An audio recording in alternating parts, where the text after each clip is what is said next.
hid under the bed and listened to the wailing of her boyfriend on the bed when suddenly a sharp knife stabbed her. She followed the direction of the knife and accidentally found the USB flash drive, which she hurriedly took off and hid in her clothes. But her boyfriend had already been tortured to death, and Anna was inconsolable. After the killers left, Anna went to the laundry room to find a suitable dress to change into. Then, barefoot, she rushed into the parking lot and grabbed an unwashed car and left in style. She went to the home of her accomplice, the bearded man, and begged him to take her in for the night. When the killers came after her, the bearded man opened the door and Anna escaped. The bearded man is a tough guy, but he's too confident to pull out his gun and fight. He sat on the couch and guarded the only entrance to the house. He thought it was a sure thing, but he didn't fire a single shot and went to God. Carter led his men into the house, but there was no sign of Anna. Looking through an open window, he thought Anna had escaped, so he returned disappointed, not realizing she was hiding in the ceiling. The next day Carter went to David's house and his men knocked out his sister and took control of his nephew. Carter got the missing diamonds back, and before he left, he told his men to shut him up. Before he left, he told his men to silence him, but they got a taste for women. The nephew escaped and hid in a cramped fireplace. One of his men followed, but was suddenly attacked by Anna, who had come to back him up. The bald man's men were about to win. Anna pulled out a fruit knife and hit the bald man directly in the back. Anna then took the bald man's phone and called Carter to ask him to hand over the diamonds. Carter gave her the address of the factory. Soon Anna rushed there. Several robbers broke into the bank. They quickly took control of the scene and threatened the bank manager to open the vault. Then,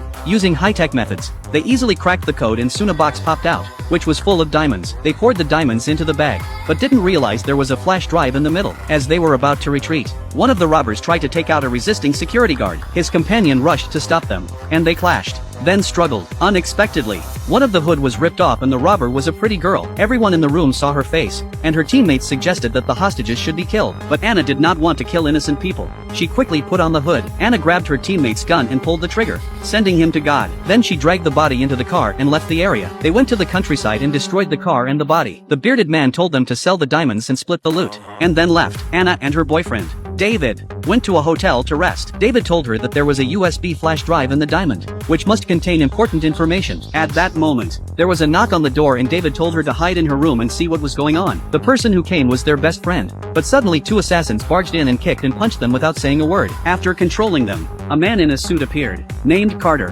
who worked for a congressman. The congressman is running for president, and the flash drive contains a lot of dirt on him that could be leaked. He hid the flash drive in a bank vault, not realizing that Anna and the others had taken it, so he sent Carter to retrieve it. After making sure his buddy wasn't involved in the robbery, Carter told his boys to let him go. As soon as his friend tried to leave, he took the gun in his brother's hand and killed him with a single pull of the trigger. They then proceeded to beat the shit out of David, who was left with a bruised face. Anna, who was hiding under the bed, couldn't take it anymore, but David stopped her with a look. Carter asked him where the flash drive was, but David wouldn't say a word, so Carter had his arm broken. Anna was heartbroken, but there was nothing she could do. Then they threw David